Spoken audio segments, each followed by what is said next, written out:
Hey, today, October 1st, it's the start of Breast Cancer Awareness Month, and I'm sure you know someone in your life who's had breast cancer. And right now I have a dear friend named Lisa who's dealing with metastatic breast cancer. She was diagnosed, first diagnosis, stage 4. It's a terminal breast cancer and was given 3 to 5 years. That's a tough diagnosis, and I'm so in awe of Lisa and her strength. Lisa, how do you do it? And she told me she created a mantra for herself, and it's so beautiful that I wanted to share it with you. Look how young we were. When I got my diagnosis in August of 2017, I think I was in shock for a long time, because I had always thought I was going to be here for, arrogantly. I was always a very healthy person, and so I thought, health-wise, I probably live till I'm 90. Everyone in my family has a very long life, and despite the breast cancer in my family, I thought, I'll have breast cancer, and I'll just have surgery and a little bit of chemo, and I'll be fine, like everybody else in my family. And so when I got stage 4 terminal metastatic breast cancer, it was a shock. And so I had to really, really think about, how am I going to live each day with purpose, do the thing that I always would tell myself to do, try to make a difference in the world, even though I have limited time, and yet trying not to become so consumed by that, so that I can see the joy and live with grace and live with God and impart what I need to impart to the people that I love.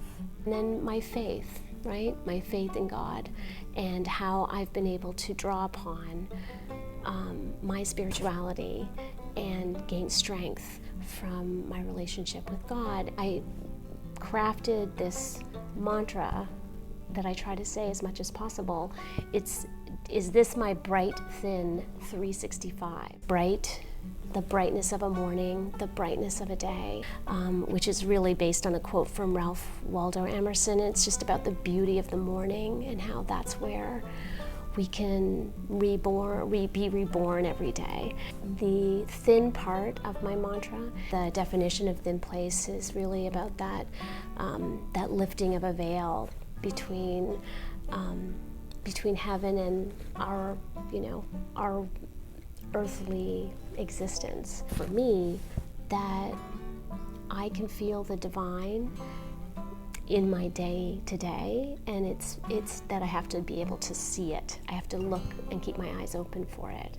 And the 365 part is really kind of simple, is that if you had a year to live, you had 365 days to live,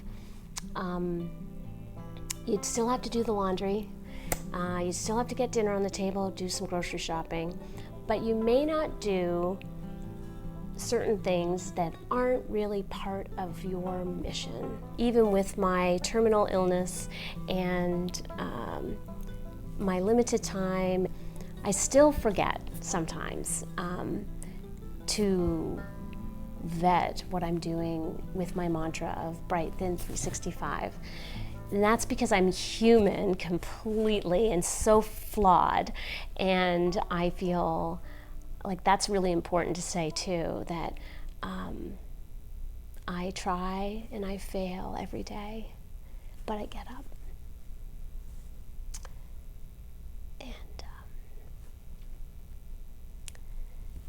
And I try to live with grace. And I try to live with joy. And I feel so blessed to be in this place where I even have something to hold on to that helps me live my best life every day. I've had so many moments where I feel God talking to me. I hear guidance. I hear guidance all the time.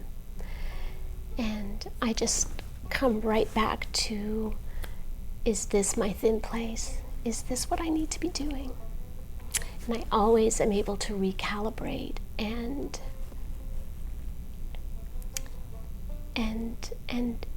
the path becomes so much clearer. You were so young. Well, it was 21 years ago. I love this one too. You know, some kids are more, they're more independent early on, and Matthias was certainly like that, but Alex only wanted me and not anybody else, which made me feel great. It's really not different from when they were born or when we got married. You just want them to be happy, right? So as parents or as a spouse, you think there are certain things that have to happen in someone's life to get them to that place of happiness. And at the end of the day, it's going to be their job, their life to live. And they're going to be fine. You know.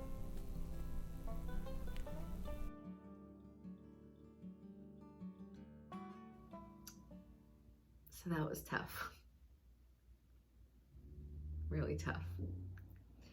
But Lisa's pretty amazing, right? She's so strong. And she's really made it her life mission to help others with metastatic breast cancer. So she created a podcast. It's called Our MBC Life, because it's all about women and men who are living with metastatic breast cancer. And they share their information about the medical treatments or trials that have worked for them. And they have the experts also on the podcast who are working to make those patients' lives better. It's a great podcast. And if you know anyone who could be uplifted by it, please check it out. Again, it's called Our MBC Life. For all of you out there living with breast cancer who are in the fight, and to my dear friend Lisa,